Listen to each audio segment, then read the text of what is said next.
Okay, you guys, what is up? The King of Lightning is here today to do Bleach, Tite Kubo's Bleach, Chapter 519 review. People, the big man, the big cheese, the fat cat, Daddy-O himself, has finally been semi-revealed, meaning that we see his eyes and his eyes only. And that individual, people, is the Spirit King. Probably. When I say probably, I mean like without a doubt. Like I'm gonna say like 99% probability that he is the strongest being in the Bleach verse thus far. Because he is the Spirit King. He is the Spirit King. And I'm not gonna lie, I was kind of disappointed. For one reason. Where are your shades, bro? Where are the fucking shades, man? Yo, you should be rocking fucking shades of shit, slick back hair, and he should be called fucking Kubo, alright? Why? Because everybody, when I say everybody,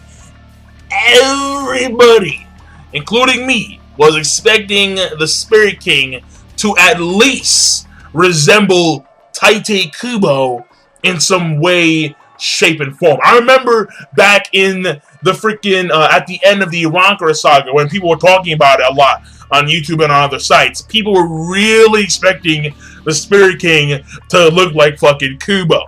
And the reason why is very fucking simple. Because Kubo would pull some shit like that. He really would. He would pull some shit. He would put himself in his own fucking series like, fuck it, man. Him, slick back hair, shades, chilling on a fucking throne, like, yeah, this is my show, bitch. What now? You know, like, that's what I was expecting, you know? That's what I really was expecting.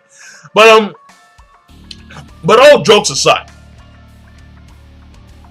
the thing here is that the Spirit King is probably, I'm gonna say, like, 99% chance that he is the strongest being in the Bleach verse by far. When I say by far, I mean by leaps and by bounds.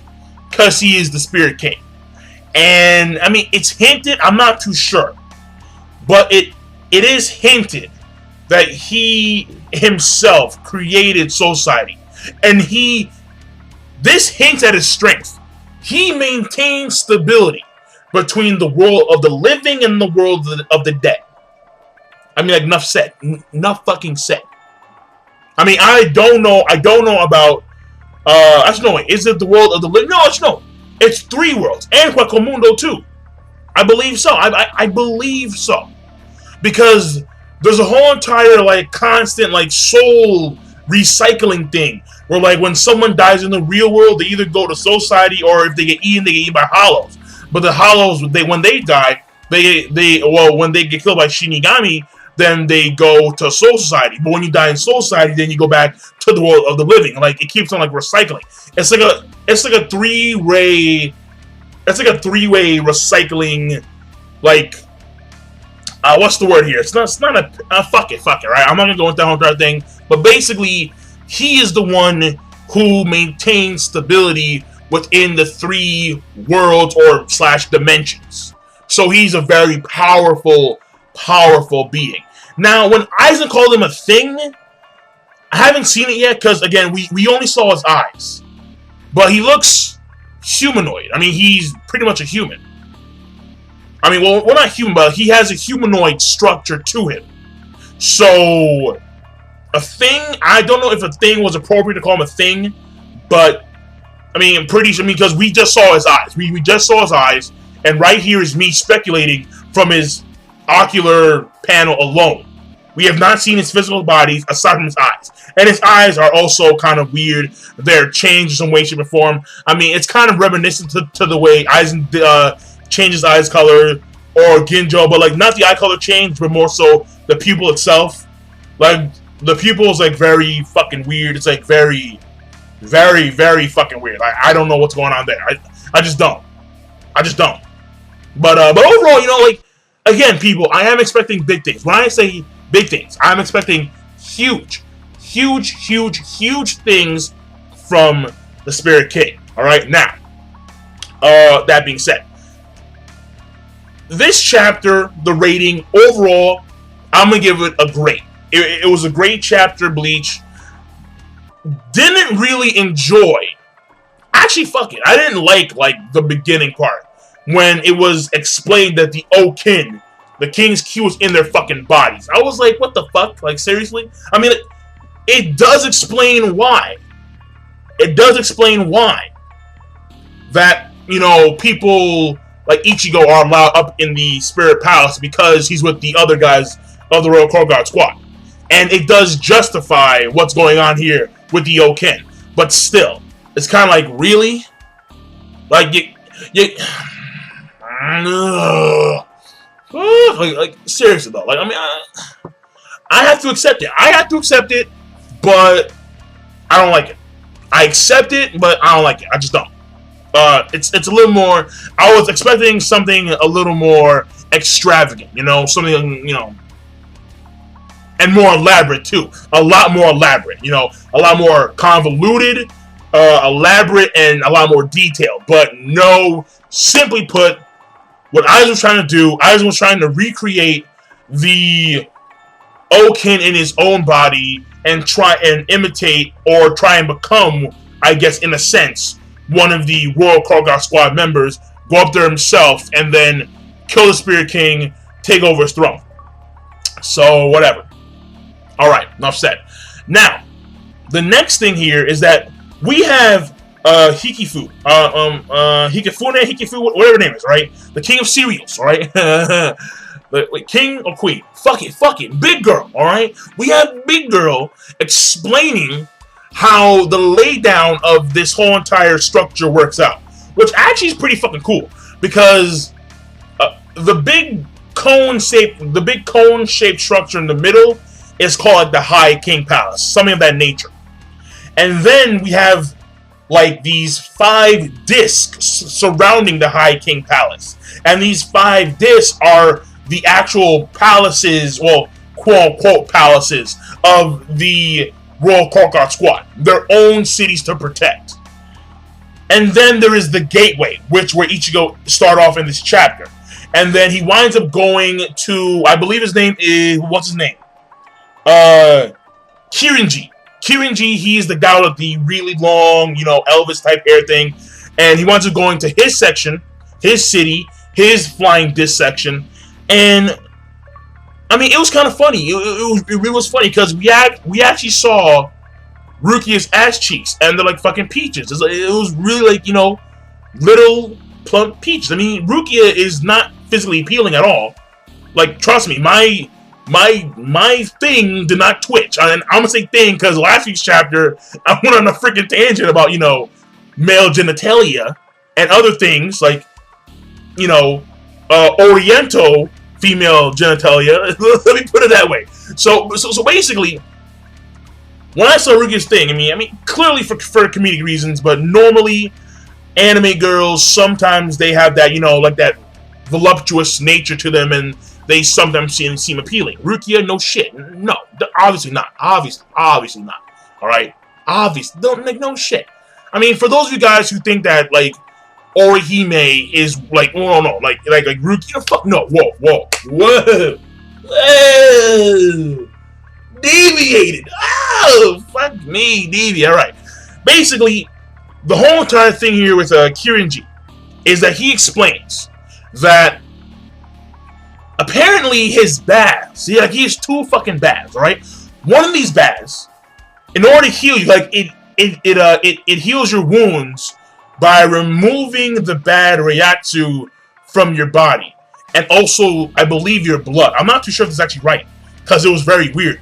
But what was going on was apparently, like he explained that Byakuya right now, the bad Ryatsu from his body, as well as his blood, was coming out of his body through the bone white pool. And then he gets circulated into the bloody hell pool, which is like a second red pool, where it's like bubbling up red, and it's like kind of like magma-ish. And he throws him in that pool. And apparently, like, his blood returns to him. And he keeps on like recirculating between this current pool that they're in right now and the red pool, and that will restore someone to their original health. Apparently, you know, like let me find it because it was very strange. Like it was very fucking strange. Like it really did throw me for a fucking loop because I was like, what? Like it was. What? Hold on, let me find it. Like, quick second, all right? Quick fucking second. Okay, now here we go. So basically, right here we have Kirinji, and he's saying that all the Ryatsu that is damaged by them is being slowly driven out along with the blood. So like their blood too is also being driven out. And see the crimson pool behind me, and then he explains how. So bloody hell pond, and he explains how. What is it? Right here he says, you take these guys and then you move them quickly, and then he throws Byakuya inside the bloody hell pool, and then he says here that we take out his blood in this white bone hell pool, and then we replenish his blood again in the bloody hell pond, and then when we do this repeatedly, then we have his healing method. Kirinji's healing. So again, it's very, like, I don't know. Like, to me, it's like, if you remove someone's blood, bro, it's game over. So, I mean, anime, all right? Simply, let's just classify that underneath it's anime, all right? That's simple. And then he explains, which something that I found really cool. He explains how apparently Uehara Kisuke has been up here on several occasions, where he has repeatedly come here to study the dynamic of the pool, and actually he referred to the pool that was in Yorichi's like playground area where Ichigo learned his Bankai. When he first learned the Bankai, because that same pool also replenished and rejuvenated Ichigo's wounds. So that's where Uehara learned it from. He learned it from Kirinji. And that's a chapter. I mean, aside from that, we see the Spirit King, no shades, but fuck it. But, so basically, this chapter, again, the rating overall is going to be a great chapter. Because the reason why it was a great chapter is because, A, the Spirit King, and the Spirit King is a huge, fundamental part of the overall Bleach story. B, we learn about the Oken, even though I wasn't a fan of that whatsoever. It's still important. C, we get the complete laydown of the entire royal court. The entire Spirit Palace, upper level section of the world, or of Soul Society. And D, we learn about the whole entire pawn system and how Kirinji is going to save the lives and help the recovery of Rukia, Renji, and Byakuya by circulating them back and forward through this bloody hell pond and this bone hell pond. Now, granted, I would like to know why Rukia, Renji, and Byakuya, why not Kenpachi? I mean, and I'm not too sure, but if what's his name? I forgot his name. The emo guy with the Wabisuke, right? If he's still alive, then how come he didn't go there too? What's his fucking name? Ah, fuck, he sucks anyway. Fuck it, right, man? Fuck it. But yeah, I'm done. So, because it was good. It was a great chapter. I mean, me personally, I thought that it was, okay, but between okay and good. But from a reviewer standpoint, and from a storytelling standpoint, this chapter was in fact great. So there we go. King of Lightning, be sure to, of course, rate, comment, and subscribe as always. And I'm signing out. Peace. Have a nice day.